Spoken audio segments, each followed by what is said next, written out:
আজ থেকে আমি চুরিবিদ্যায় প্রশিক্ষণ নেওয়া শুরু করব। চুরি করার জন্য যে যে জিনিস কিনতে হবে সেগুলো সব রেডি করব।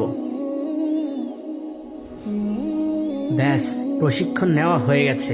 আজ রাত থেকেই চুরি শুরু করব ইনশাআল্লাহ। যাই, এখন দিনের বেলায় ঘুমিয়ে নিই, তারপর রাতে বের হব।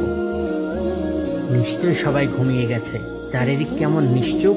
প্রথম যে বাড়িটা সামনে পড়বে তাতেই আজ চুরি করব। ও যাই, আগে এসার নামাজ পড়ে নেই, তারপর বের হব ইনশাআল্লাহ। এই তো একটা বাড়ি, এই বাড়িটাই তো প্রথম সামনে পড়ে। আজ তাহলে এটাতেই চুরি করি। কিন্তু এটা তো আমাদের প্রতিবেশীর বাড়ি। প্রতিবেশীর বাড়িতে চুরি করলে প্রতিবেশী তো কষ্ট পাবে। এতে তো আল্লাহ তাআলা অসন্তুষ্ট হবেন। আল্লাহ অসন্তুষ্ট হয় এমন সব কাজ থেকে নিজেদের বাঁচিয়ে রাখবে। না, এ বাড়িতে আমি চুরি করতে পারবো না। আমি আল্লাহ তাআলাকে অসন্তুষ্ট করতে পারবো না। আমি বরং আরেকটু সামনে এগিয়ে যাই।